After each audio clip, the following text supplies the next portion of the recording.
Breaking news into HQ in their 6th season of existence. The Las Vegas Golden Knights are Stanley Cup champs.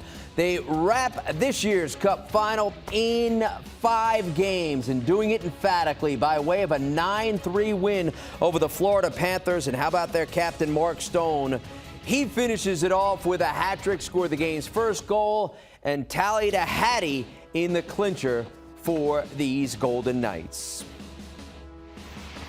All right, let's get some reaction. Bring in HQ NHL analyst Alan May. And Alan, again, 6th year in existence. You were there in that first Cup run, which they got to, but lost to the Caps in year 1. Now, some 5 years later, they are champs. Your initial reaction?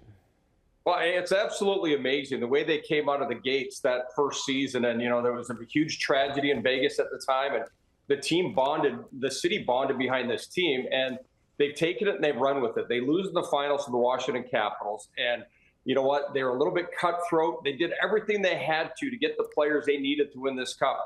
You know, shedding space to get Eichel, to get Pietrangelo. They realized they didn't have those players. They had a goalie, but they didn't have game enders. They've got one of the best two-way players in the game in Mark Stone. When I look at how terrific this has been, they made so many bold moves to build this team. And, you know, all their first-round draft picks those first years, they're gone. Yep. And it would be a team full of them right now. But when you look at the roster that they've assembled and the guys that they went out there and got, they've only got 6 guys from that original team still left with them. And thank goodness they kept on to those guys, because it was the perfect mix of players this year.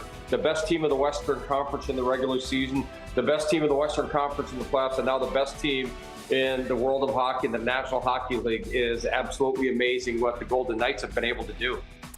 Yeah, they were a 1 seed, oh, by the way, in the Western Conference. Just one drafted player in the starting lineup in this series clincher. Want to talk about their captain, Mark Stone. You touched on him. 10 goals in 12 games at home in this postseason. He scores the first goal of the game, and I want to give props to our analysts who pegged him for a tally tonight. But instead of 1, he gave them 3. Your reaction of how the captain stepped up big for his team? Well, you know, he had such a miserable season when it came to injuries. And it's surprising that he was able to come back. You know, had a few different back surgeries, and he's played in pain. He plays a rugged game. And what he was able to do tonight, that first goal that he scored, that absolutely elevated the level of play of the Golden Knights. To slow the brakes like that, kills a penalty, shorthanded goal, and goes in. And just the hockey awareness of this guy is spectacular. And I look at the one-time shot, and then, you know, the icing on the cake. So it's just been a storybook for him being a Vegas Golden Knight. He was in Ottawa. They were selling players left and right. Vegas, he had a relationship with his former junior hockey owner and general manager, Kelly McCrimmon, who is now the general manager of the Vegas Golden Knights. He moved a lot to get this guy, and it obviously paid off, because it doesn't matter what happens from here on out. Vegas Golden Knights are getting their name on the Stanley Cup. Yeah, no question about it. How about this for a storybook ending as well? Aiden Hill, you could make an argument that he was their 4th-string goalie. Brossoit, Logan Thompson, Quick came in off the trade. But instead, Hill came in and kind of rescued this team. Goals against hovering around 2, 31 saves in the clincher. Your impressions of how he stepped up for this team between the pipes? Well, when they first got him, they knew that they were going to lose Robin Lehner for the season, and they went out with a draft pick at the San Jose Sharks. It wasn't in their plans. He comes here, and he really wasn't in Vegas's plans. But when the net was given to him, he did an incredible job in these playoffs of stepping up, and the team really rallied around him the way he plays. I thought they protected him, but when he needed to make big saves, he made big save after big save. He didn't leak at all. He didn't let any rough goals in these playoffs. He kept his head in the game, because at one point tonight, it was maybe 2 periods in, he only had about a dozen shots against. But they were crazy when they were coming at him. There was traffic in front. Those long legs were everywhere. He took away the middle of the net. He was down near the goal line and just played a spectacular brand of hockey. It fit and molded so well with how the Golden Knights forwards and defensemen play defense. In-zone defense was excellent by them, but he made sure he read the plays. They let him see the puck, so when he couldn't, just a big mass of humanity would come out and play a big game against that small puck. So it had to be frustrating being the Panthers because they had a lot of times that looked like they had a point-blank opportunity. But Aiden Hill, he looked like he's about 6'8" in this series, and he just got better and better as it went on.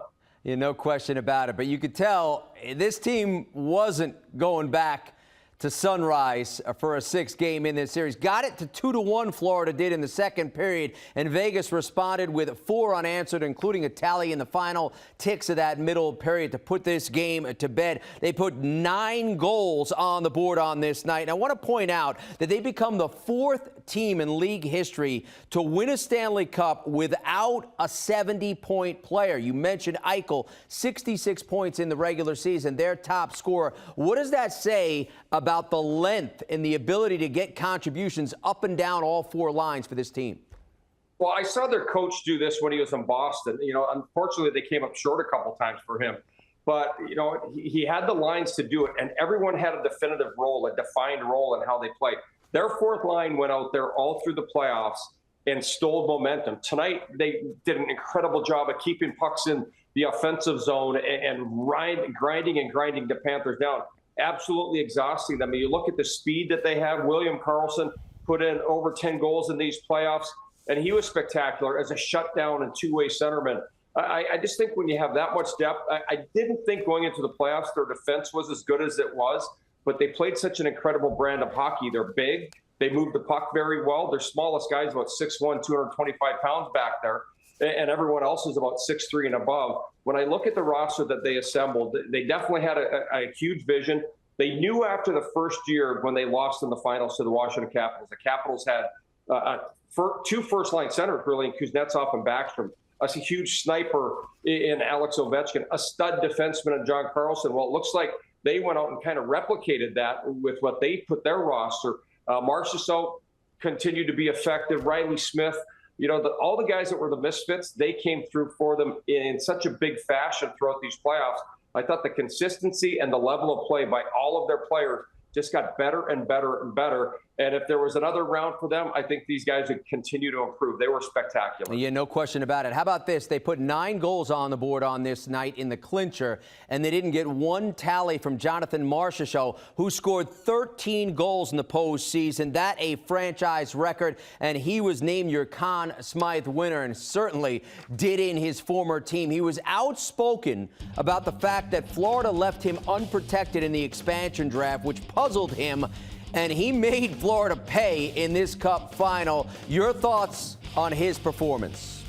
Well, I've loved this guy since he first got in the National Hockey League, and I couldn't believe that the Panthers gave him away, and Riley Smith as well. But Marchessault was so key in these playoffs. He's another player. He didn't score in the first round, but he got better and better as the rounds went on. Yep. He plays the game with so much energy, an excellent skater. He hunts pucks. He's got a great snapshot.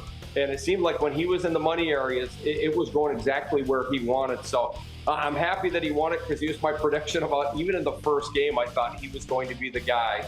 And it was good to see one of the original Vegas Golden Knights come through for the team that showed so much confidence in him.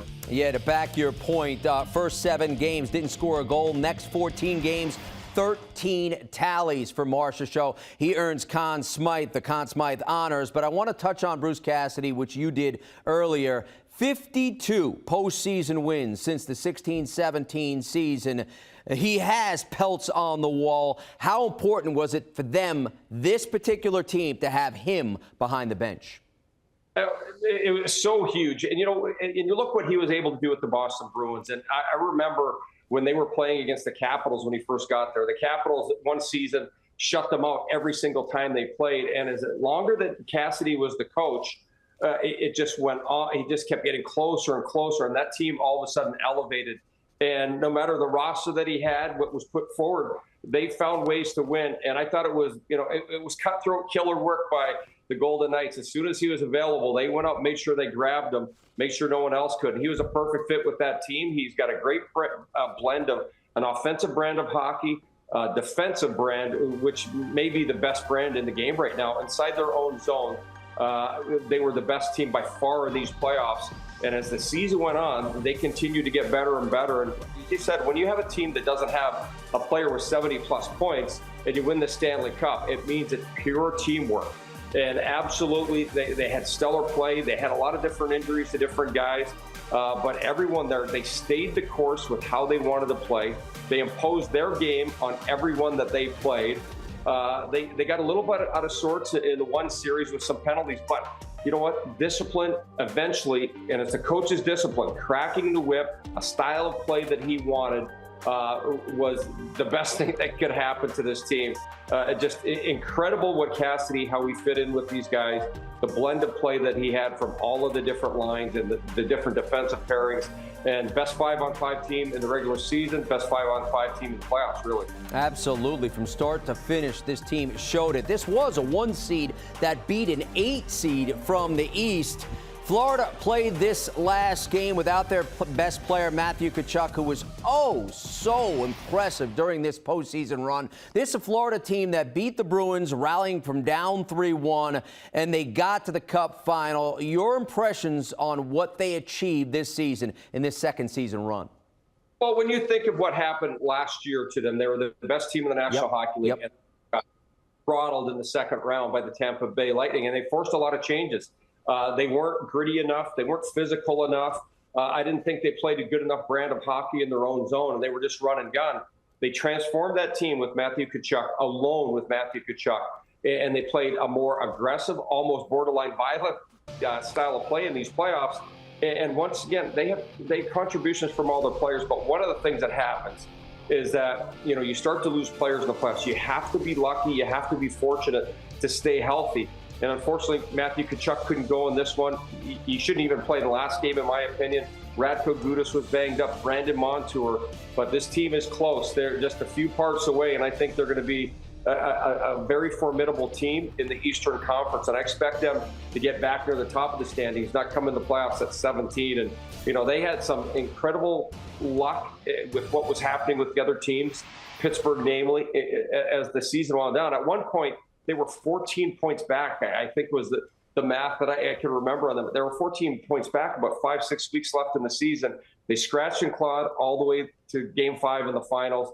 They did what they could, but they just didn't have enough to beat this defensive juggernaut in the Golden Knights. Yeah, no question about it. When you look at Vegas, veteran-laden team, I know it's early, Alan, but size up their chances to repeat as Stanley Cup champs. Well, the way they played, I would say it's excellent, because a brand of hockey that could not be beat, just size defense. Their defensemen are spectacular when you look at all the different guys they have. I'm not sure where they are all in contract status of everybody. That's a good-looking team. I wouldn't want to break it up. I don't think they need to add any youth. There may be some guys that force the issue with them, but that fourth line was so solid for them. The third line came through clutch so many times. This is their top 6 guys. Every single guy on that team, you know what, earned his way to a Stanley Cup final. Every single player provided something in these playoffs for them, and you have to have a true team. Bruce Cassidy, McCrimmon, McPhee, Foley, the owner, they built a really solid team. I expect them to be there again next year, because they're ahead of Colorado, in my opinion. Colorado lost too many key players. This team doesn't have to break it up. They're excellent. The style of play is, you're going to start to see teams go back to play a brand of defensive hockey and go big, I think, again on defense. Yeah, they're just the 6th team to reach the Stanley Cup twice in their first 6 years of existence. And on this night, they claim Lord Stanley's Cup. He's Alan May, NHL analyst for CBS Sports HQ. Alan, we appreciate the insight.